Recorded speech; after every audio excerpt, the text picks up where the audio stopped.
Hello बच्चा लोग, मेरा नाम मोहित गोइंका और मैंने आईआईटी खड़गपुर से इंजीनियरिंग की है। Welcome to the channel Edunative physics by Mohit Goenka. जैसा कि आपको वीडियो में दिखाई दे रहा है, this is going to be a one shot revision video on gravitation. जो बच्चे जेई मेन की तैयारी कर रहे हैं, जेई एडवांस की, ओलंपियाड की या फिर नीट और इवन सीबीएसई एनसीईआरटी के हिसाब से, this is going to be a perfect video. यहाँ पे आपको सारे के सारे कॉन्सेप्ट मिलेंगे, बेसिक से लेके एडवांस लेवल तक का। तो इस वीडियो को ज़रूर अंत तक देखिएगा। We are going to see the concepts through animation, through diagrams, through interesting tricks. तो इसको ज़रूर अंत तक देखिएगा and try to share it with as much students as possible. ठीक है, तो चलिए स्टार्ट करते हैं इस वीडियो को।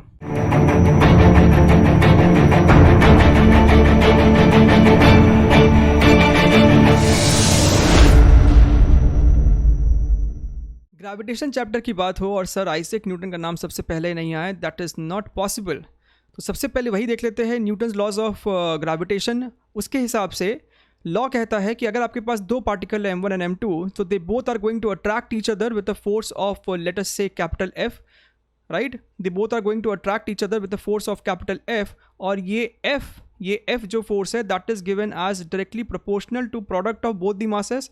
This F was found out to be inversely proportional to square of separation between both the masses. ध्यान दीजिएगा, यहाँ पे दोनों मासेस पॉइंट मासेस कंसिडर किया जा रहा है। तो यहाँ से हम कह सकते हैं that this F is equal to Gm1 M2 divided by R square, where G is a famous universal gravitational constant जिसकी वैल्यू है 6.67 10 टू द पावर -11। यूनिट्स पता होना बहुत ज़रूरी है।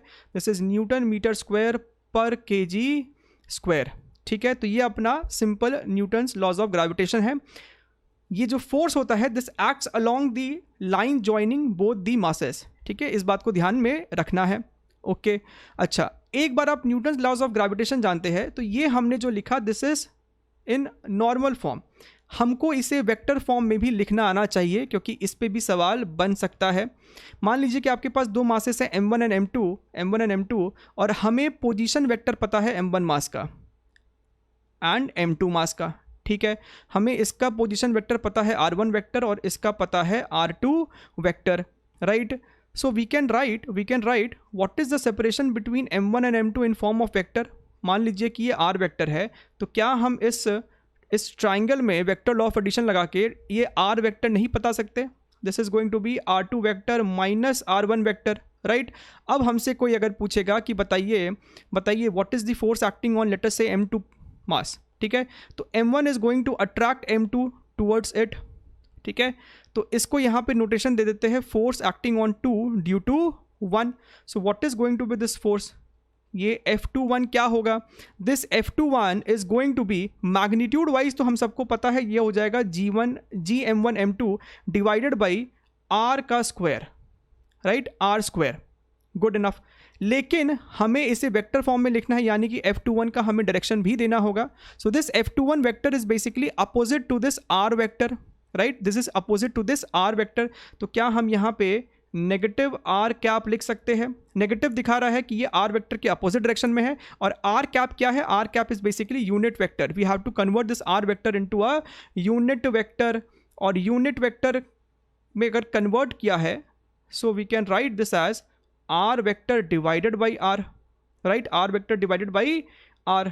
ओके, अच्छा, ध्यान से देखिए, तो हम इस F21 वेक्टर को क्या लिख सकते हैं? माइनस को तो इधर ले आइए, so this becomes Gm1 M2। R vector को क्या लिख सकते हैं? We can write it as R2 vector minus R1 vector divided by, नीचे में आपके पास R क्यूब है, which means R2 vector minus R1 vector का मॉड का cube. So this is your complete vector form of this law. ठीक है, अगर हमसे कोई पूछता है कि बताइए what is the force acting on particle 1 पे कितना फोर्स एक्ट हो रहा है due to particle 2, so basically magnitude wise दोनों सेम है, बस डायरेक्शन अपोजिट है। तो इस तरीके से लिख देंगे। ठीक है, आई होप यहाँ तक सब बात क्लियर है। अब आगे बढ़ते हैं। हमें पता है कि आपके पास कोई भी अगर मास है, so it is going to have some influence region, right. Influence region, हम कोई पार्टिकल को ऊपर फेंकते हैं तो वो पार्टिकल नीचे दोबारा ज़मीन की ओर, अर्थ की ओर अट्रैक्ट होती है, वो उसकी तरफ खींची चली आती है, right. So this attraction, this खिंचाव इसको हम दिखाते हैं through gravitational fields, gravitational field lines के थ्रू हम इसको दिखाते हैं, and these lines are always directed radially towards the centre, radially towards the centre. ये इस स्फेरिकल मास के केस में है, ये स्फेरिकल मास के केस में ऐसा होगा कि ये field lines radially towards the centre जा रही होंगी, राइट। मान लीजिए कि इस बॉडी का मास कैपिटल M है, अगर आप यहाँ पे कोई स्मॉल m मास का पार्टिकल ले आते हैं, then the small m mass particle will definitely get attracted towards the centre of the planet, right. ये फोर्स कितना होगा? This force is basically given by mass of this particle multiplied by gravity which is also called gravitational field intensity, so इस बड़े से मास के कारण इस point पे, इस बड़े से मास के कारण ये r डिस्टेंस पे ग्रेविटी क्या है पहले हम वो पता कर लेते हैं, और उसको हम मास से मल्टीप्लाई करते हैं तो इस पार्टिकल पे लगने वाला फोर्स हमें पता चल जाता है, राइट। हमने ये भी जाना है कि अगर आपके पास कोई पार्टिकल m है, लेट अस से m1 पार्टिकल है, और यहाँ पे एक m2 पार्टिकल है, राइट। तो अभी हमने देखा कि इस m2 पार्टिकल पे एक अट्रैक्टिव फोर्स लग रहा है। This force was gm1 divided by r square multiplied by m2। अगर हम इस m2 मास को हटा के यहाँ पे कोई m3 मास लगा दे तो यहाँ पे सिंपली m3 हो रहा है, अगर हम m4 लग देंगे तो यहाँ पे m4 आ जाएगा। तो बेसिकली बात ये है कि this term is constant over here, इसी को हमने ग्रेविटी का नाम दिया है, that this m1 particle is creating a gravitational field intensity over here, and that is being denoted by g।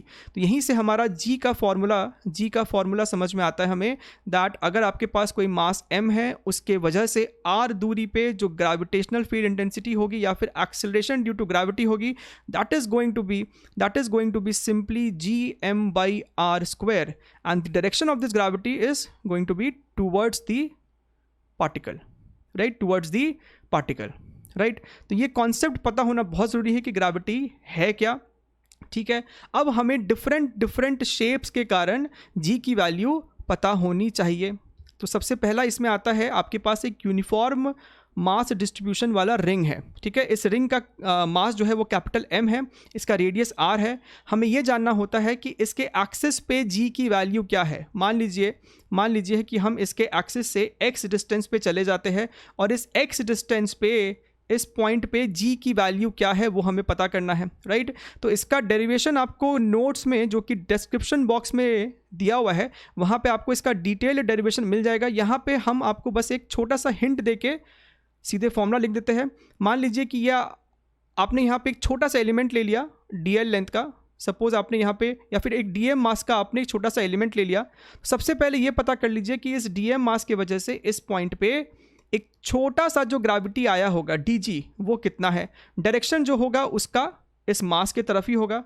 ये dg की वैल्यू पता कर लीजिए, राइट। अगर ये लेंथ r है, ये कैपिटल R है, तो ये dg क्या हो जाएगा, this is going to be gdm divided by r square, right. ये एंगल थीटा है। अब आपको यहाँ पे दिखाई देना चाहिए कि जो वर्टिकल कंपोनेंट होगा हर एलिमेंट के कारण, इस रिंग पे हर एलिमेंट के कारण जो वर्टिकल कंपोनेंट्स होंगे वो कैंसिल हो जाएंगे, और सिर्फ हॉरिजॉन्टल कंपोनेंट ही ऐड होंगे। इसका मतलब है जो जी की वैल्यू आएगी वो होना चाहिए integral of dg cos theta, that is going to be integral of dg cos theta. इसे इंटीग्रेट कीजिए, आपका रिजल्ट निकल के आएगा gmx divided by r square plus x square to the power 3/2 and the direction is going to be, अगर हम ring के right side है तो डायरेक्शन जो होगा वो टुवर्ड्स लेफ्ट होगा, अगर आप रिंग के लेफ्ट साइड है तो ग्रेविटी टुवर्ड्स राइट होगी, ठीक है। ये भी एक इंपॉर्टेंट पॉइंट है। अब इसके करस्पॉन्डिंग हम g वर्सेस x का, या फिर g वर्सेस r का, r is distance from the centre, हम इसका एक ग्राफ प्लॉट कर सकते हैं। अगर आप इस फॉर्मूले को ध्यान से देखिए, एक काम करते हैं, क्यों ना इसे हम x ही लिख दे, जब वहाँ पे हमने x ही लिया है, राइट। अगर हम यहाँ पे x को 0 पुट कर दें तो g का वैल्यू क्या आ जाएगा, 0 आ जाएगा, राइट। अच्छा, अगर हम x को इन्फिनिटी पुट कर दें तो डिनोमिनेटर में आप ध्यान से देखिए x क्यूब है, यानी कि डिनोमिनेटर में इन्फिनिटी क्यूब जैसा चीज़ बन रहा है, this is going to be zero. अगर हमने x को इन्फिनिटी पुट किया तब भी जीरो, और माइनस इन्फिनिटी पुट किया तब भी जीरो है, तब भी जीरो है। इसका मतलब जो ग्राफ होगा that should look like this, that should look like this. ठीक है, ये ध्यान से देखिए, राइट? कहीं तो मैक्सिमम होगा, यहाँ पे जीरो है, सेंटर पे जीरो है, और इन्फिनिटी पे जीरो है, माइनस इन्फिनिटी पे भी जीरो है, और प्लस इन्फिनिटी पे भी जीरो है, राइट? और पॉजिटिव एक्स एक्सिस में ग्रेविटी को हमने नेगेटिव में बनाया है, क्यों? क्योंकि ग्रेविटी राइट साइड, आप रिंग के जब राइट साइड में थे, पॉजिटिव एक्स डायरेक्शन में है, तो ग्रेविटी टुवर्ड्स लेफ्ट है, सो taking left direction as negative, तो ये वाला ग्रेविटी टुवर्ड्स राइट साइड है, तो इसको हमने पॉजिटिव लिया, तो उसको ऊपर ही बनाया है। ठीक है, हमें ये भी जानना ज़रूरी है कि किस x के पोजीशन के लिए ग्रेविटी मैक्सिमम हो रहा है, राइट? यानी कि आपको इस फंक्शन को डिफरेंशिएट करना होगा, dg बाई डी एक्स करेंगे, इसे जीरो से इक्वेट करेंगे, तो यहाँ से आपको x का वैल्यू निकल के आएगा plus minus r by root two, so this is going to be minus r by root two and this is going to be plus r by root two. जो बच्चे इलेक्ट्रोस्टैटिक्स कर चुके 12th का, उनको ये सब फैमिलियर लग रहा होगा, सेम वहाँ पे भी कहानी है। चलिए आगे बढ़ते हैं, एक बारी रिंग का हो गया, now let us see for a infinite long wire. ठीक है, बच्चों को लगता है कि सर ये इसका फॉर्मूला क्यों जाने, इस फॉर्मूले पे बेस जेई मेंस में सवाल आ चुका है। ठीक है, तो इसलिए इंपॉर्टेंट है, एटलीस्ट फॉर्मूला तो पता होना ही चाहिए। ओके, हमारे पास एक इनफाइनाइट लॉन्ग वायर है जिसका मास डेंसिटी लैम्डा है, यहाँ पे हमें कैपिटल M नहीं देके मास पर यूनिट लेंथ दिया है लैम्डा, विच इज़ kg पर मीटर। ठीक है, इसके वजह से इस वायर के वजह से हमें ये जानना होता है कि किसी r दूरी पे, किसी r डिस्टेंस पे यहाँ पे ग्रेविटी की वैल्यू क्या है। सो इसका डायरेक्टली फॉर्मूला ही लिख देते हैं, that is 2g lambda by R, 2g lambda by R, and direction is definitely going to be towards the wire, towards the wire. अगर हम यहाँ पे कोई पॉइंट ले लेते तो डायरेक्शन ग्रेविटी का टुवर्ड्स दी वायर होता, अगर हम यहाँ कोई पॉइंट ले लेते तो डायरेक्शन टुवर्ड्स दी वायर होता, और फॉर्मूला यही होगा 2g lambda by r, right? चलिए आगे बढ़ते हैं।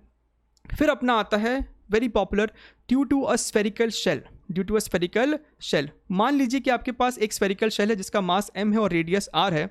हमें यहाँ पे ग्रेविटी पता करना होता है 2 पॉइंट्स, एक अंदर वाला पॉइंट और एक बाहर वाला पॉइंट। ठीक है, इसको C बोल दिया, इसे पॉइंट A बोल दिया, इसे पॉइंट B बोल दिया, एंड इसका रेडियस तो r है ही, राइट? सो हम सबको पता है अगर r less than capital R है, at point A, we are discussing about point A, अगर R less than capital R है तब ग्रेविटी ज़ीरो होता है, एक शेल के अंदर ग्रेविटी ज़ीरो होता है, राइट? इसका प्रूफ बहुत ज़्यादा कॉम्प्लिकेटेड है, उसमें हमें जाना भी नहीं है। इसको एज अ प्रॉपर्टी आप याद करके चले कि एक हॉलो शेल के अंदर, एक शेल के अंदर ग्रेविटी ज़ीरो होगा। ठीक है, अच्छा, एट पॉइंट B अगर हम फॉर आर मोर देन या फिर इक्वल टू कैपिटल आर की बात करें तो वहाँ पे gravity is going to be gm divided by are square. ठीक है, तो एक छोटा सा कॉन्सेप्ट ध्यान में रखें, अगर आप किसी एक्सटर्नल पॉइंट की बात कर रहे हैं, for any point which is outside the sphere, चाहे वो स्फेरिकल शेल हो या फिर सॉलिड स्फीयर हो, इन that case you can assume कि आपका सारा का सारा मास जो है वो सेंटर पे सिचुएटेड है, और उसके हिसाब से हम लोग ग्रेविटी लिख सकते हैं किसी भी दूरी r पे, which is given by gm by are square. ठीक है, यहाँ पे हम चाहे तो एक नेगेटिव साइन भी लगा सकते हैं, अज्यूमिंग ग्रेविटी जो होगा बाहर की, आप कोई भी पॉइंट ले लीजिए, तो gravity is going to be acting towards the centre of the earth, या फिर ये जो भी शेल है gravity is going to be radially inwards. ठीक है, इस पॉइंट की बात करें तो ग्रेविटी जो होगा वो इधर की तरफ होगा, राइट? तो हम रेडियली इनवर्ड्स को नेगेटिव ले रहे हैं, रेडियली इनवर्ड्स को नेगेटिव ले रहे हैं। अगर एग्जाम में ऐसा सवाल आता है, चारों ऑप्शन में जो जी है वो नेगेटिव एक्सिस में प्लॉट किया गया है, तो आपको नेगेटिव एक्सिस वाला ही आंसर चूज करना है। ठीक है, जब तक कि सवाल में आपको क्लियरली बोल नहीं दे that take radially outward direction as positive direction. अच्छा, तो इसका ग्राफ तो प्लॉट कर सकते हैं ना, अंदर में ग्रेविटी जीरो, यानी यहाँ से लेके यहाँ तक, suppose this is r is equal to capital R, आपका ग्रेविटी जीरो है। अच्छा, सरफेस पे जैसे ही आप सरफेस पे पहुँचे, अचानक से आपके पास एक हाई ग्रेविटी आ गया जो कि सरफेस पे मैक्सिमम ग्रेविटी ही है। यहाँ पे r की जगह कैपिटल R पुट कीजिए, ये वैल्यू आ जाएगा gm upon capital R square, right? अब आप जैसे जैसे शेल से दूर जा रहे हैं, आप जैसे दूर जा रहे हैं, मैग्नीट्यूड में ये डिक्रीज हो रहा है and it is approaching to zero. ठीक है, चलिए आगे बढ़ते हैं। Next is your solid sphere. Solid sphere को समझना बहुत ज़्यादा इंपॉर्टेंट, इसका फॉर्मूला याद होना बहुत इंपॉर्टेंट है, क्योंकि हमारा जो अर्थ है या फिर कोई भी प्लैनेट जिसके लिए हम लोग ज़्यादातर बातचीत करने वाले आगे जाके, that is going to be a solid sphere, that is going to be a solid sphere.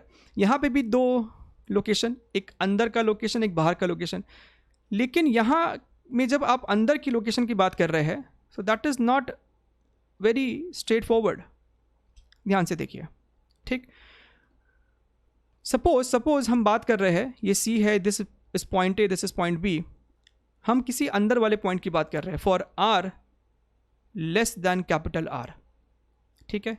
In this case ये जो वाइट शेडेड पोर्शन है, सिर्फ इसी मास के वजह से ए पॉइंट पे ग्रेविटी होगा, ठीक है। अभी इसके पहले हमने जस्ट देखा था, मान लीजिए कि ये जो ब्लू वाला मास है, जो ये ब्लू शेडेड पोर्शन अब बच रहा है, इसके लिए तो ए एक अंदर वाला पॉइंट हो गया which is like a shell, और अंदर में ग्रेविटी जीरो होता है। तो बाहर वाले इस ब्लूइश रीजन की वजह से अंदर में कोई ग्रेविटी नहीं होगा, जो भी ग्रेविटी होगा वो इस वाइट वाले शेडेड पोर्शन की वजह से ही होगा, राइट। तो हम यहाँ पे कह सकते हैं कि मान लीजिए कि इस वाइट शेडेड पोर्शन का मास जो है वो m डैश है। I can say that gravity at A point is going to be G m dash divided by are square, ठीक है। नेगेटिव साइन लगा देना क्योंकि रेडियली इनवर्ट्स है, राइट। अच्छा, m डैश क्या है? m डैश क्या है? एक यूनिफॉर्म डेंसिटी है, राइट। यूनिफॉर्म डेंसिटी है, डेंसिटी कांस्टेंट है। डेंसिटी कांस्टेंट होने का मतलब है कि हम m डैश को बड़ी आसानी से इवन यूनिटरी मेथड से भी निकाल सकते हैं। दैट टोटल वॉल्यूम का मास अगर कैपिटल M है, then 4/3 pi small r cube में कितना मास होगा। आप जब उसे कैलकुलेट करते हैं तो m डैश की वैल्यू निकल के आएगी, m डैश की वैल्यू निकल के आएगी capital M small r cube divided by capital R cube, ठीक है। इसे यहाँ पे सब्स्टिट्यूट कीजिए, आपको g की वैल्यू निकल के आ रही है minus capital GM small r divided by capital R cube. Very very important relation, very very important formula, right. अच्छा, अगर हम किसी बाहरी पॉइंट की बात करें तब तो कोई इशू है ही नहीं, this is simply minus GM by are square, ठीक है। तो आपको यहाँ पे दिखाई दे रहा है अंदर वाले पॉइंट के लिए gravity is proportional to r, right, and बाहर वाले पॉइंट के लिए it is inversely proportional to radius square. तो इसका मतलब ग्राफ कैसा होगा? पहले एक स्ट्रेट लाइन होगा और उसके बाद it is going to decrease like this, right. This is for r is equal to capital R, एंड ये वाला हो गया आपका सरफेस का ग्रेविटी, जहाँ पे आप स्मॉल r की जगह कैपिटल R पुट कीजिए, ये आपको फिर से आ जाएगा minus GM by capital R square, ठीक है। So this one is very very important formula. चलिए आगे बढ़ते हैं। So we have seen gravity due to a solid sphere, right.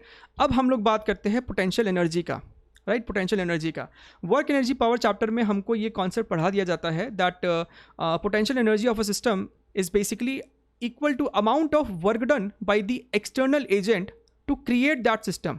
उस सिस्टम को बनाने में एजेंट का कितना वर्क डन हुआ है, that is equal to potential energy.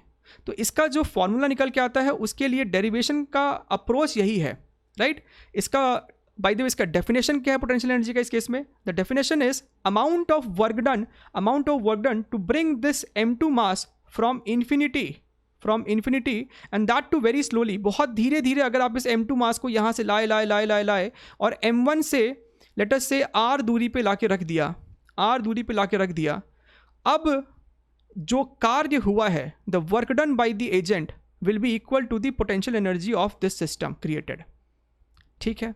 This system created, right. तो उसका डेरिवेशन के बाद जो रिजल्ट आता है वो डायरेक्टली याद होना चाहिए, that potential energy of the system is minus GM1 M2 divided by R। बाकी इसका डेरिवेशन का जो अप्रोच है वो भी आपको नोट्स में डिस्क्रिप्शन बॉक्स में 100% मिल जाएगा, right. So U is equal to minus GM1 M2 by R, और जैसा कि मैंने बोला this is also equal to work done by the external agent, right? So work done is basically delta U. This is basically U final minus U initial. U final minus U initial, right? Now U initial means ये वाला position, this is your initial position and this is the final position of M2 mass. Initial position M2 mass infinity पे है, और जब कोई particle infinity पे होता है तो हम वहाँ पे पोटेंशियल एनर्जी 0 मानते हैं, and it makes sense also. Potential energy is basically developed or created due to interaction between two masses. अब अगर ये m2 मास इतना ज़्यादा दूर है कि m1 का ग्रेविटेशनल फील्ड यहाँ तक पहुँच ही नहीं रहा है, m1 का इन्फ्लुएंस m2 पे कुछ है ही नहीं, तो u को डिफाइन करने का कोई सेंस ही नहीं बनता है उस केस में, राइट तो u इनिशियल जो हो जाएगा वो आपका जीरो होगा. ये बात हमेशा ध्यान में रखिए कि इन्फिनिटी पे हम लोग पोटेंशियल एनर्जी को जीरो लेते हैं. So this becomes zero and u final which is equal to this only. यही है हमारा u final, right. So work done by external agent is equal to minus gm1 m2 by r. अच्छे से एकदम ध्यान में रखना है, ठीक है. एक बारी हमने पोटेंशियल एनर्जी को डिफाइन कर दिया, अब बारी आती है पोटेंशियल की. तो अभी जो हमने देखा था दैट वाज पोटेंशियल एनर्जी, और अगर हम बात करें ग्रेविटेशनल पोटेंशियल की तो यहाँ पे m2 मास के जगह हमको लेना है एक unit mass. So basically potential at this point A is defined as what is the work done to bring a unit mass from infinity to this point A, right? तो V का formula क्या बन जाएगा, minus gm multiplied by that unit mass जो कि 1 ही है divided by r. तो ये आपको फॉर्मूला बन गया potential due to a point mass, right. अगर इसी को हम अप्लाई करें यहाँ पे एक रिंग के लिए, तो एक रिंग में एक छोटा सा एलिमेंट ले लिया dm मास का. इस छोटे से dm मास के वजह से हमें ये पता कर लेना चाहिए कि x दूरी पे, सेंटर से x डिस्टेंस पे यहाँ पे पोटेंशियल कितना है, राइट. इसे हमने x लिया है तो यहाँ पे ग्राफ में भी एक्सेस को x ही ले लेते हैं. अच्छा, मान लीजिए कि ये आपका स्मॉल आर डिस्टेंस है और ये आपका एक कैपिटल आर है, तो क्या हम P पॉइंट पे एक छोटे से एलिमेंट की वजह से छोटा सा पोटेंशियल नहीं लिख सकते क्या? ये कितना हो जाएगा, minus gdm divided by small R, जहाँ पे ये स्मॉल आर कितना है, दैन से देखिए. तो ये स्मॉल आर पाइथागोरस थ्योरम को अप्लाई करेंगे तो capital R square plus x square का अंडर रूट आने वाला है. बोथ साइड्स इंटीग्रेट कीजिए तो आपका जो पोटेंशियल आ जाएगा that is minus G capital M divided by are square plus capital X square, right. तो ये आपका इक्वेशन हो गया. इस इक्वेशन की मदद से हम लोग ग्राफ को प्लॉट कर सकते हैं. अगर हम यहाँ पे x की वैल्यू को 0 पुट कर दे तो आपको दिखाई दे रहा है this is going to be minus gm divided by r. अगर x को इन्फिनिटी पुट करे या फिर माइनस इन्फिनिटी पुट करे, ये ग्राफ 0 को अप्रोच करेगा. कुछ इस तरीके से ये ग्राफ 0 को अप्रोच कर रहा है, ठीक है. चलिए आगे बढ़ते हैं. अब हमारा आता है famous spherical shell. Once again एक स्फेरिकल शेल आ गया है. स्फेरिकल शेल में अंदर वाला पॉइंट और एक बाहर वाला पॉइंट हमको कंसिडर करना चाहिए. ये सेंटर C है, ये A है, ये B है, राइट. अगर हम अंदर वाले पॉइंट की बात करें that is small r is less than capital R, in that case potential is constant which is minus gm by radius of the shell. और अगर हम बाहर वाले पॉइंट की बात करें तो जैसा कि पहले भी कहा है, फॉर बाहर वाला point you can assume entire mass to be situated at the centre. तो आपका फॉर्मूला ये बन जाएगा. अंदर वाले पॉइंट के लिए आपको दिखाई दे रहा है दैट पोटेंशियल इज कांस्टेंट, और बाहर वाले के लिए it is behaving like this, inversely related है, राइट. तो सरफेस पे ही आपका मैक्सिमम होगा that is minus gm by capital R and this is small r is equal to capital R, ठीक. चलिए आगे बढ़ते हैं. अगर हम बात करें किसी सॉलिड स्फीयर के लिए, अगर हम बात करें तो हमें फिर से एक अंदर वाले पॉइंट और एक बाहर वाले पॉइंट के लिए पोटेंशियल लिखना आना चाहिए. This is C, A and B, this is R and R. तो अगर हम बात करें किसी अंदर वाले पॉइंट के लिए, small r is less than capital R, यहाँ पे जो आपका पोटेंशियल का फॉर्मूला होता है that is given by minus gm divided by 2r cube multiplied by 3r square minus r square, 3r square minus small r square, right. और बाहर वाले पॉइंट के लिए तो कोई तकलीफ है ही नहीं, minus gm by small r, right. अगर हम बात करें ग्राफ की, राइट, तो यहाँ पे ये स्मॉल r स्क्वायर यानी कि पैराबोलिक शेप होने वाला है. This is going to be a parabolic shape like this, and after that फिर से बाहर वाले के लिए इनवर्सली रिलेटेड है, तो ग्राफ कुछ ऐसा हो जाएगा, ठीक है. तो ये लोकेशन है small r is equal to capital R की, और उसके कॉरस्पॉन्डिंग पोटेंशियल हो जाएगा minus gm by capital R. Centre पे यानी कि जब r 0 है, स्मॉल r 0 है, यहाँ पे इसको 0 पुट करेंगे तो ये निकल के आएगा माइनस 3gm बाई 2r, ठीक है. अब ये जो टॉपिक है this is very very important topic from the point of view of NCERT, NEET and JEE mains, that is variation of gravity with height, with depth and with rotation, ठीक है. तो ये तीनों ही टॉपिक अभी हम discuss करेंगे और ये तीनों बहुत ही ज़्यादा इंपॉर्टेंट है. अगर हम हाइट की बात करें दैट इज सरफेस से अगर हम h हाइट ऊपर चले जाए then what will be the formula for gravity. g इस पॉइंट पे कितना हो जाएगा, ये अपने को हो जाएगा gm upon capital R plus h whole square, right. अगर हम डिनोमिनेटर से आर स्क्वायर को कॉमन निकाल ले, अगर हम डिनोमिनेटर से आर स्क्वायर को कॉमन निकाल ले तो हम इसको क्या लिख सकते हैं, 1+h/r का whole square, right. So this becomes g is equal to, अच्छा capital GM by capital R square क्या है, this is acceleration due to gravity on the surface of earth. तो क्यों ना इसे हम एक स्पेशल सिंबल g0 दे दे और ये आपका बन जाएगा 1+h/r पावर -2, राइट। अगर हमारे पास एक ऐसा कंडीशन हो that is h is much smaller than capital R, अगर आपका हाइट बहुत छोटा हो in comparison with capital R, हम यहाँ पे बाइनोमियल का एक एक्सपेंशन लगा सकते हैं and this becomes 1 - 2h by capital R and this is very very important equation, this is very very important equation. बच्चों को हमेशा ये डाउट रहता है कि कब ये फॉर्मूला इस्तेमाल करें और कब ये वाला फॉर्मूला इस्तेमाल करें, तो सवाल का लैंग्वेज ही आपको सब कुछ बता देगा। मान लीजिए कि सवाल का लैंग्वेज कहता है कि find the gravity at a height which is half the radius of earth, right. आपको h मान लीजिए r/2 दे देता है। Now here h is very very significant. आप इस केस में h को बहुत छोटा अज्यूम नहीं कर सकते हैं, तो आप ये वाला फॉर्मूला इस्तेमाल करेंगे। और अगर सवाल में आपको बोलता है कि in the case of earth h is let us say 20 kilometers, तो in that case 20 kilometer is very very smaller in comparison with radius of earth, तो आप ये वाला फॉर्मूला को इस्तेमाल कर सकते हैं, ठीक है।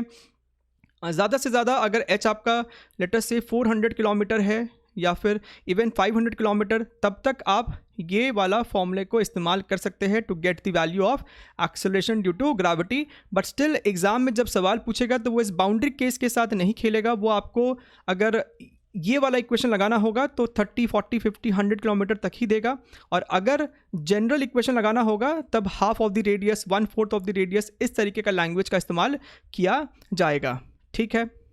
जहाँ तक बात होता है डेप्थ का यानी कि हमें इस पॉइंट पे ग्रेविटी बताना है कितना है, तो हमारे पास इनसाइड पॉइंट के लिए ग्रेविटी का फॉर्मूला अभी हमने देखा था एक सॉलिड स्फीयर के लिए, this is gm_r divided by r3, right. We just need to replace the small r in terms of capital H, ये आपको हो जाएगा capital R minus small h, ठीक है। तो ये कितना हो जाएगा, small g is equal to capital G m capital R minus H divided by r3।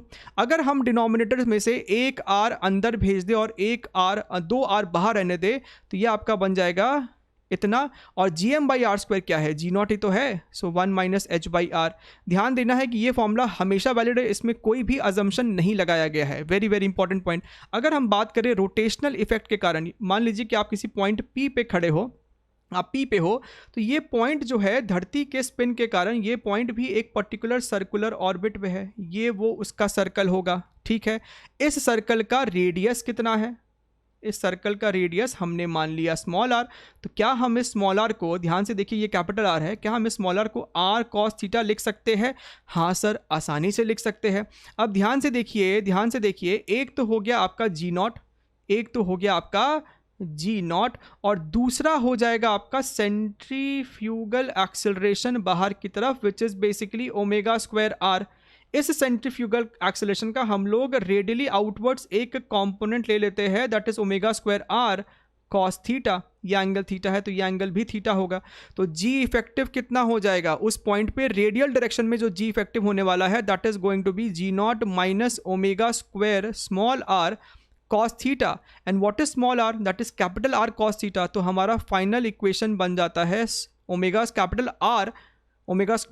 R cos square theta. Very very important formula, JEE Mains में बहुत बार इस पे सवाल आया है, 2020 में तो 2 से 3 बार इस पे सवाल पूछ चुका है। अगर आपने प्रीवियस से क्वेश्चन नहीं सॉल्व किया है तो मेरे प्लेलिस्ट में जाइए, वहाँ पे कंप्लीट सोल्यूशन है सारे के सारे 2020 मेंस में आए हुए सवाल के ऑन ग्रेविटेशन। उसके अलावा बहुत सारे चैप्टर्स का वहाँ पे वीडियोस अपलोडेड है, go and check them out, link ऊपर कहीं आ रहा होगा, ठीक है। सो जी इफेक्टिव इतना आ गया। अच्छा, बच्चे इसके कैलकुलेशन में बहुत मिस्टेक करते हैं, तो इसके लिए ये data with respect to earth आपको पता होना चाहिए, याद होना चाहिए that ω² capital R is equal to 0.034 radians per second, ठीक है। अगर हम लोग बात करें theta is equal to 0 degree की, यानी कि आप अगर इक्वेटर पे हो तब आपका जी इफेक्टिव जो है वो मिनिमम है, क्योंकि आप -ω² R कर रहे हो। और अगर आप theta is equal to 90 degrees पे हो यानी कि पोल्स पे हो तो आपका जी इफेक्टिव मैक्सिमम है which is equal to g0, ठीक है। चलिए आगे बढ़ते हैं। इसके अलावा वेरिएशन विथ डायमेंशन भी होता है, ठीक है, डायमेंशन भी होता है, यानी कि हम जानते हैं कि अर्थ का जो शेप है वो परफेक्टली स्फेरिकल नहीं है, है ना। अगर ये वाला रेडियस आपका आर है तो ये रेडियस जो होता है वो लगभग r-21 किलोमीटर के आसपास होता है, तो उसके वजह से भी जी में एक वेरिएशन आता है, राइट। अगर आप किसी पार्टिकल को ऊपर फेंकते हैं तो क्या वो नीचे नहीं आता? आता है।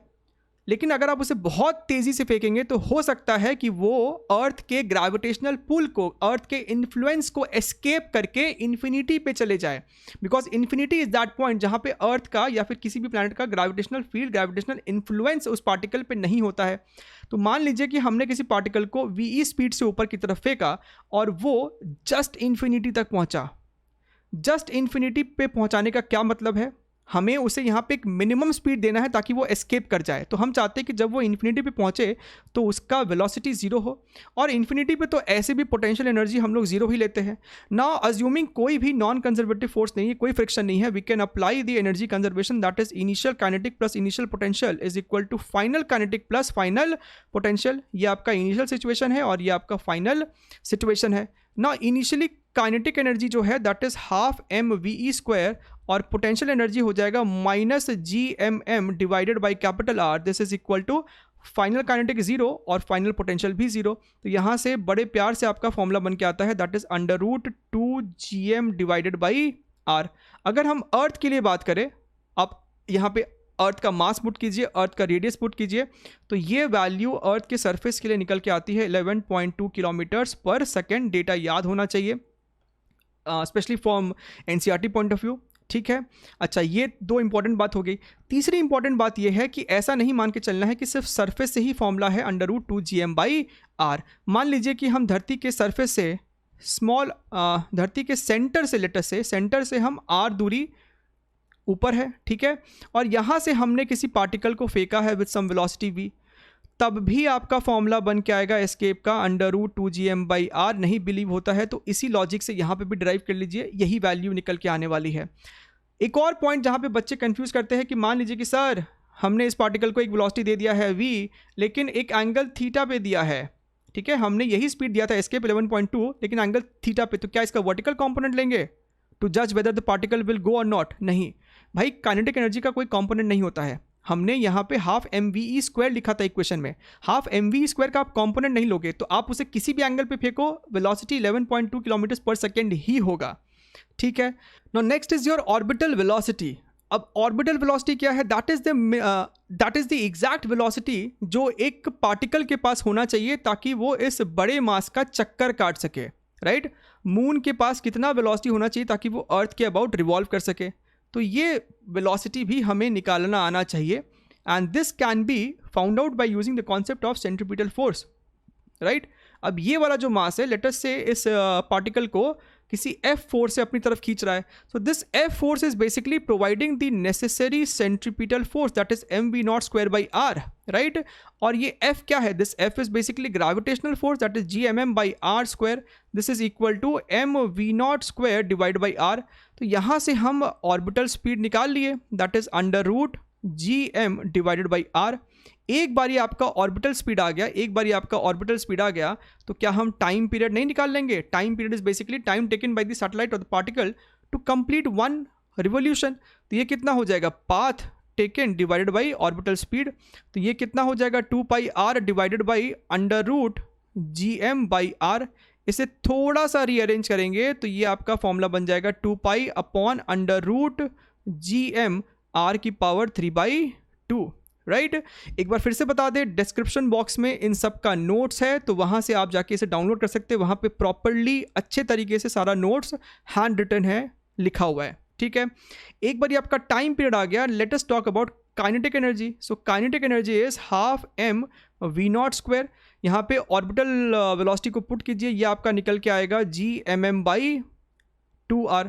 अगर हम बात करें पोटेंशियल एनर्जी की between the particle and the mass, that is going to be minus G M M divide by small R, and total energy is basically summation of K and U, this is going to be minus G M M divided by 2r, ठीक है। चौथा topic अपना आता है binding energy का, which is important from NCERT point of view. So binding energy is defined as कि हमें इस पार्टिकल को इस समय और कितना एनर्जी देना चाहिए ताकि ये पार्टिकल एस्केप कर जाए, ताकि ये पार्टिकल एस्केप कर जाए. So this binding energy is basically negative of total energy which means plus GM/2R. GM/2R. So basically हम उसे इतना एनर्जी देना चाहते हैं ताकि इसका टोटल एनर्जी जीरो हो जाए. तो इसके पास नेगेटिव GM/2R था, हम इसे पॉजिटिव GM/2R देंगे ताकि इसका समीशन जीरो हो जाए. एंड जब पार्टिकल एस्केप करता है उस समय उसका एनर्जी जीरो होता है, राइट. तो हम चाहते हैं कि इसका एनर्जी जीरो हो जाए which means it is going to escape, right. अच्छा, अब जब हम सैटेलाइट्स की इतनी बातचीत कर ही रहे हैं तो इसमें सबसे पॉपुलर और फेमस सैटेलाइट आता है, that is geostationary satellite, right. Now geostationary satellite, जैसा कि नाम ही सजेस्ट कर रहा है, geo means earth and stationary means रुका हुआ. So these satellites are stationary with respect to earth. अगर यहाँ पे कोई पॉइंट है तो ये पॉइंट के हमेशा ऊपर ही होगा ये सैटेलाइट, राइट. इस सैटेलाइट का 3 कंडीशन है. पहला कंडीशन ये है कि अगर उसे स्टेशनरी रहना है अर्थ के रेस्पेक्ट में, सबसे पहले तो अर्थ का टाइम पीरियड अगर 24 आवर्स है तो इसका टाइम पीरियड भी 24 आवर्स ही होना चाहिए, राइट. यानी कि ओमेगा सेम होना चाहिए दोनों का, अर्थ और सैटेलाइट का. दूसरा कंडीशन ये है कि सेंस ऑफ रोटेशन सेम होना चाहिए, सेंस ऑफ रोटेशन सेम होना चाहिए. और तीसरा बहुत ही इंपॉर्टेंट है, that is satellite should lie on the equatorial plane. Equatorial plane में ही इस सैटेलाइट को लाई करना है, ठीक है. तो यहाँ पे हमें दिखाई दे रहा है कि किस तरीके से ये जियो स्टेशनरी सैटेलाइट हमेशा से उस वाइट डॉट के सामने ही है. दिख रहा है ना आपको भी. अब जब आपको इतना सब कुछ इन्फॉर्मेशन पता होता है, वी कैन ईजिली कैलकुलेट कि ये सैटेलाइट कितने हाइट पे होना चाहिए. And this is a fixed height, ना कम ना ज़्यादा. ये आपको कैपिटल R है और ये H है. हमें अभी देखा है the time period is given by 2π divided by √GM. और यहाँ था स्मॉल r. स्मॉल r की जगह क्या हो जाएगा, capital R plus small h divided power 3/2. अब टाइम पीरियड क्या है, 24 आवर्स है, राइट. रेडियस क्या है धरती का, 6400 किलोमीटर है, राइट. धरती का मास कितना है, 6 × 10⁻24 kg है. आपके पास सब कुछ है. आप यहाँ से H कैलकुलेट कर सकते हैं जो कि अप्रॉक्सीमेटली निकल के आएगा 36,000 किलोमीटर. 36,000 किलोमीटर आएगा ये डेटा, ठीक है. आप इसे गूगल भी करेंगे तब भी यही वैल्यू निकल के आने वाली है, ठीक है. एक इंपॉर्टेंट इसमें सवाल होता है कि क्या क्या इंडिया के ऊपर जियो स्टेशनरी सैटेलाइट हो सकता है एग्जैक्टली ऊपर. तो इसका आंसर नहीं है, क्योंकि इंडिया इक्वेटोरियल प्लेन में नहीं है, थोड़ा सा नदर्न हेमिस्फीयर में है, ठीक है. तो थोड़ा सा ऑफसेट करके हम इसे रखते हैं, लेकिन फिर भी सैटेलाइट अपना जो इन्फॉर्मेशन है वो आसानी से इंडिया तक पहुंचा देता है, क्योंकि इन्फॉर्मेशन सिर्फ सीधी लाइन में नहीं जाएगा, ये हर तरफ से इस तरीके से स्प्रेड आउट हो रहा है, ठीक है. अच्छा, एक सैटेलाइट कहाँ तक कवर कर सकता है, कितना एरिया को कवर कर सकता है, even that is a important topic. अगर हम उसकी बात करें, so that is called broadcasting area. मान लीजिए ये सैटेलाइट है, यहाँ से हमने एक ये टैंजेंट ड्रॉ किया और यहाँ से हमने इस पर एक टैंजेंट ड्रॉ किया. सो हमारा टारगेट है ये पता करना, हमारा टारगेट ये है दैट कितना एरिया कवर कर रहा है, what is this surface area that this GSAT is covering. GSAT means Jio stationery satellite. ये एरिया कितना है हमें ये जानना है, ठीक है. ये एरिया कितना हमें ये जानना है. इस बात को जानने के लिए थोड़ा सा एक कंस्ट्रक्शन कर लेते. सेंटर पे यहाँ से एक लाइन ड्रॉ किया और सेंटर से फिर इसको हमने लेटर से जोड़ दिया, ठीक है. ये क्या है, capital R. What is this? This is capital R plus H, where H is the height from the surface of the planet Earth, ठीक है. ये एंगल मान लीजिए थीटा है, तो ये वाला एंगल 90 माइनस थीटा हो जाएगा. इस राइट एंगल ट्राइंगल में क्या आपको दिखाई दे रहा है that sine theta is perpendicular is R upon hypotenuse which is R plus H, ठीक है. अगर आपको ये एरिया निकालना है तो इस एरिया का फॉर्मूला हम लोग जानते हैं. अगर सॉलिड एंगल का कॉन्सेप्ट क्लियर है तो उस कॉन्सेप्ट से हम लोग इसका एरिया पता कर सकते हैं. इस एरिया का फॉर्मूला होता है 2πr² 1 minus cos alpha, where alpha is this half angle. तो यहाँ पे ये 90 माइनस थीटा ही तो वो हाफ एंगल है. तो अगर हमें एरिया निकालना है तो हम क्या करेंगे, 2πr² 1 minus cos half angle is 90 minus theta, this is 90 minus theta. अब आपको दिख रहा होगा कि क्यों हमने वो साइन थीटा ऊपर डिराइव किया। This becomes 1 minus sine theta and sine theta is r upon r plus h. So this becomes 2 pi r square h upon r plus h. So this is the broadcasting area. कितना area पे data receive हो रहा होगा, data मिल रहा है from the GSAT, right? Because this ये GSAT कहाँ कहाँ काम आ सकता है? This is being used for military, defence, for communication, है ना? हमारे टीवी में जो डेटा आता है, राइट, वो सब इसके मदद से ही आता है। ठीक है, चलिए टॉपिक को आगे बढ़ाते हैं। अब बात कर लेते हैं थोड़ा सा एलिप्स के बारे में। क्यों एलिप्स के बारे में? क्योंकि सारा का सारा पार्टिकल जो कि रिवॉल्व कर रहा है, अगर मून की बात करें, अर्थ की बात करें, किसी भी प्लैनेट की बात करें, so those are revolving not in a perfect circular shape, वो एक थोड़ा सा एलिप्टिकल पाथ है। ठीक है, तो एलिप्टिकल पाथ में, एलिप्टिकल पाथ बेस्ड अगर सवाल आता है तो हमें कौन कौन से इक्वेशंस लगाने आने चाहिए? सबसे पहला जो कॉन्सेप्ट है इसमें, आप ध्यान से देखिए, मान लीजिए इसका जो वेलोसिटी है वो इस डायरेक्शन में है and this mass is pulling on this planet with some force, और ये फोर्स हमेशा इसके सेंटर से ही पास कर रहा होगा। मान लेते ये सन है और ये कोई प्लैनेट है, तो ये फोर्स इसके सेंटर से ही पास कर रहा होगा। अब क्योंकि ये फोर्स हमेशा इसके सेंटर से पास कर रहा है, तो हम आसानी से लिख सकते हैं that torque about point c is always zero. अगर टॉर्क जीरो है तो angular momentum about point c is going to be constant, that is going to be constant. तो एक तो ये हो गया कि जब आपका प्लैनेट इस पाथ पे है, इस ऑर्बिट पे है, तो एंगुलर मोमेंटम हमेशा कंजर्व्ड है, हमेशा कांस्टेंट है। Angular momentum is always constant. दूसरा जो हमें इक्वेशन लिखना आना चाहिए, that is energy conservation, right? किसी भी समय टोटल एनर्जी जो होगा वो कांस्टेंट होगा and that total energy can be written as half mv² minus gmm divided by r is equal to 0। अगर ये m है, ये स्मॉल m है और ये स्मॉल r है। ठीक है, तो ये दो इंफॉर्मेशन हमको पता होना चाहिए।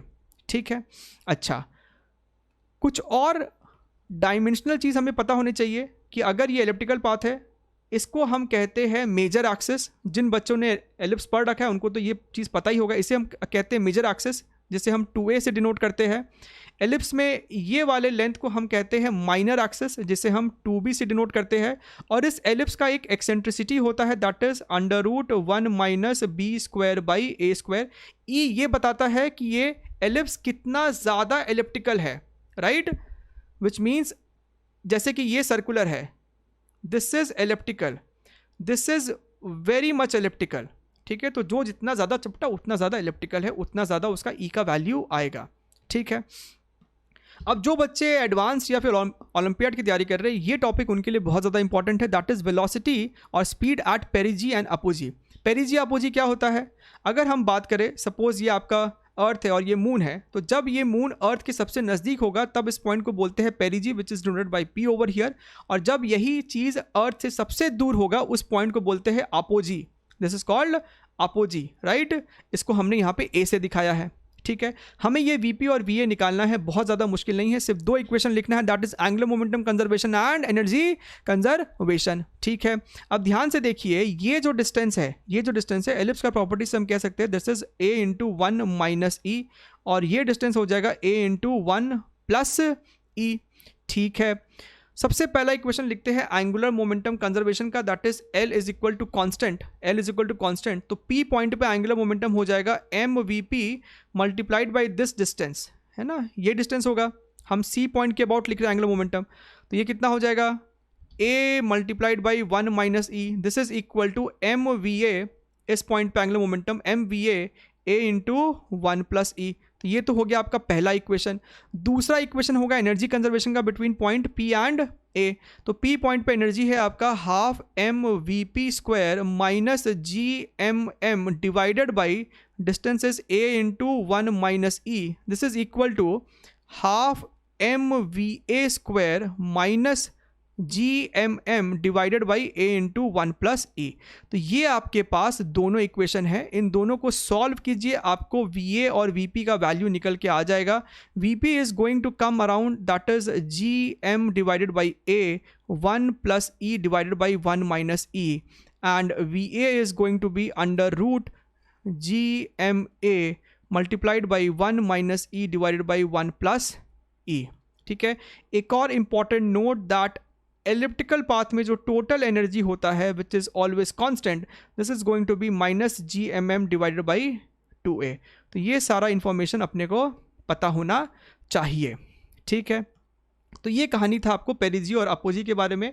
अब हमें पता है कि अगर हम किसी सैटेलाइट को मान लीजिए सरफेस से r दूरी पे ले गए, हम इसे और ऊपर ले गए और हमने इसे डिफरेंट वेलोसिटीज़ पे फेंका, तो उस सैटेलाइट का जो पाथ होगा that is also going to be different, right. अगर आपका v का वैल्यू 0 है then the particle is going to fall down, straight line path होगा। अगर आपका पार्टिकल का वेलोसिटी ऑर्बिटल स्पीड से कम है लेकिन 0 से ज़्यादा है then the particle will take path number 2 which is elliptical, right. This information is very very important. इस पे बेस्ड भी जेईई मेन में 2020 पे सवाल आया है, 2 सवाल आया है, ठीक है। तो आपको ये सब पता होना चाहिए, इसको आप ऐसे छोड़ के नहीं जा सकते। ये इन्फॉर्मेशन पता होना चाहिए कि किस किस रेंज के वेलोसिटी पे पाथ किस तरीके का होगा, ठीक है। अगर आपका वेलोसिटी एग्जैक्टली ऑर्बिटल स्पीड के बराबर है तो पाथ नंबर 3 होगा, that is circular, fair and square. अगर आपका वेलोसिटी एस्केप से कम है लेकिन ऑर्बिटल से ज़्यादा है तो अगेन पाथ एलिप्टिकल होगा, पाथ नंबर 4। अगर आपका स्पीड एस्केप के एग्जैक्टली इक्वल है then the path is going to be path number 5, that is going to be a parabola, this is a parabolic path. और अगर आपका वेलोसिटी एस्केप से भी ज़्यादा है then the path is 6 which is a hyperbola, ठीक है। ये सारा नाम डिटेल में मेंशन है नोट्स में which is mention in the description box, link दिया हुआ है, डाउनलोड कर लीजिएगा उसको वहाँ जाके। अच्छा, Kepler's law very very simple, 3 law देता है बेचारा। सबसे पहला लॉ क्या है? सबसे फर्स्ट लॉ है कि सारा का सारा प्लैनेट एक एलिप्टिकल ऑर्बिट में सन को रिवॉल्व कर रहा है where sun is located at one of the foci. Second law थोड़ा सा इंटरेस्टिंग है। सेकेंड लॉ आपसे ये कहता है कि मान लीजिए कि एक प्लैनेट है जो कि चक्कर काट रहा है, ठीक है। एक सेकेंड, ये क्या हो गया? हाँ, कभी यहाँ पे है, कभी यहाँ पे है, some time after some time it is over here and then it is over here. तो सेकेंड लॉ बोलता है that the line joining planet and the sun, line joining the planet and the sun sweeps equal area in equal interval of time, ठीक है। तो पहले वो इधर जा रहा था, फिर इधर जा रहा था, फिर इधर जा रहा है, फिर इधर जा रहा है। So what is this area that they are talking about? This is the area, this is the swept area by the line joining the center and the center of planet and the sun, right? अच्छा, मान लीजिए कि ये वाला area A1 है और यहाँ से यहाँ तक आने में इसको टाइम लगा T1. Suppose this area is A2 and time taken to travel from this point to this point is T2. तो लॉ के स्टेटमेंट के हिसाब से A1 by T1 is equal to A2 by T2. Very important equation. यहाँ पे एक और relation हमको पता होना चाहिए that dA by dt which is a constant term is also given by L by 2m. L is the angular momentum जो कि कांस्टेंट होता ही है, राइट। M is the mass of this planet, mass of this planet, ठीक है। तीसरा है law of periods which states that t square is proportional to a cube. t is basically the time taken by the planet, planet को कितना समय लगता है एक चक्कर काटने को। फॉर एग्जांपल अर्थ के लिए it is approximately 365 days and a is the semi major axis, a is the semi major axis, ठीक है। अभी तक क्या है कि हमने सिर्फ इतना ही बात किया है, हमने सिर्फ अभी तक इतना ही बात किया है that earth revolves around the sun. But what about sun? Sun earth को पुल कर रहा है, that is providing a centripetal force, right. कुछ वैसा कुछ कॉन्सेप्ट है। तो अर्थ रिवॉल्व कर रहा है, तो अर्थ भी तो सन को पुल कर रहा है, तो सन भी रिवॉल्व करना चाहिए। तो क्या सन रिवॉल्व करता है? अगर करता है तो सन और अर्थ किस कॉमन पॉइंट के अबाउट रिवॉल्व करते हैं, वो पॉइंट का नाम क्या है, वही हमें जानना है। और उस टॉपिक को पढ़ने के लिए हमें पढ़ना पड़ता है double mass system. So this is basically किसी किसी किताब में इसे मेंशन किया जाता है under the topic binary star system. So आपके पास यहाँ पे 2 मास है, masses m1 and m2 and they both revolve actually about common centre of mass. Common centre of mass के अबाउट ये लोग रिवॉल्व करते हैं और उस कॉमन सेंटर ऑफ मास को नाम दिया गया है barycentre, that is called barycentre, ठीक है। मान लीजिए कि m1 और m2 के बीच का जो सेपरेशन है वो स्मॉल r है, मान लेते हैं वो स्मॉल r है, ठीक है। तो हम ये पता कर सकते हैं कि ये डिस्टेंस r1 कितना है और ये डिस्टेंस r2 कितना है। हमें ये पता करना आना चाहिए by using the concept of centre of मास। ये आपको निकल के आता है m2r upon m1 plus m2 and r2 is basically equal to m1r upon m1 plus m2, ठीक है। बहुत अच्छा। अब होगा क्या कि m1 मास इसके अबाउट रिवॉल्व कर रहा है, m1 मास इस सेंटर के अबाउट रिवॉल्व कर रहा है एंड साइमल्टेनियसली ये वाला M2 मास भी इसी सेंटर ऑफ मास के अबाउट रिवॉल्व कर रहा होगा, कुछ यूं रिवॉल्व कर रहा है, ठीक है। दोनों का ओमेगा भी सेम होगा, मान लीजिए वो इस तरीके से रिवॉल्व कर रहा है विथ ओमेगा, तो ये इधर ऐसे रिवॉल्व कर रहा है with omega. This omega is given by under root GM1 plus M2 divided by R cube, where R is the separation between both the masses, right. एक बार आपको ओमेगा पता चल गया तो आप कह सकते हैं कि V1 is equal to omega R1। What is V1? V1 is basically the tangential speed of particle M1 and V2 is the tangential speed of particle M2. तो V1 is equal to omega R1 and V2 is equal to omega R2। तो हमसे अगर कोई ratio पूछता है तो हम ये भी डिराइव करके या फिर सॉल्व करके आंसर टिक कर पाएंगे, ठीक है। तो ये है आपका डबल मास सिस्टम। इसको बेटर एक बारी आप विजुलाइज कर सकते हैं थ्रू एन एनिमेशन। जैसा कि आपको इस एनिमेशन में दिखाई दे रहा है, दोनों के दोनों मास हमेशा एक दूसरे के सामने और कॉमन सेंटर ऑफ मास के अबाउट रिवॉल्व कर रहे हैं। और यहीं से हमको समझ में आ जाता है कि अगर हम लोग सन और अर्थ की बात करें तो सन इतना ज़्यादा भारी है कि कॉमन सेंटर ऑफ मास जो होता है वो ऑलमोस्ट सन के पास ही लाई करता है। तो सन इफेक्टिवली हमें रिवॉल्व होता फील होता नहीं है। तो दैट इज़ द रीज़न कि हम लोग अज्यूम कर लेते हैं कि वो वहीं पे ही ठहरा हुआ है, ठीक है। सो उम्मीद करते हैं कि आपको ये सेशन बहुत अच्छा लगा होगा, समझ में भी आया होगा। टॉपिक्स हमने सारे के सारे कवर किए from NCERT mains and NEET till advance and olympiad level तक का। सो अगर ये अच्छा लगा है देन डेफिनेटली इस चैनल को सब्सक्राइब कीजिए, शेयर कीजिए सबके साथ, और मुझे कमेंट सेक्शन में लिख के बताइए कि आपको ये सब कुछ कैसा लगा, एनिमेशन कैसे लग रहे हैं, आपको सब कुछ समझ में आ रहा है कि नहीं आ रहा है। And do give a thumbs up. ज़रूर से इस वीडियो को लाइक कीजिएगा, बहुत ज़्यादा एफर्ट जाता है। आपका एक एक लाइक, एक एक कमेंट, एक एक सब्सक्रिप्शन बहुत ज़्यादा इंकरेज भी करता है, ठीक है। तो मिलते रहेंगे इस तरीके के वीडियोस में। Until then take care, bye bye.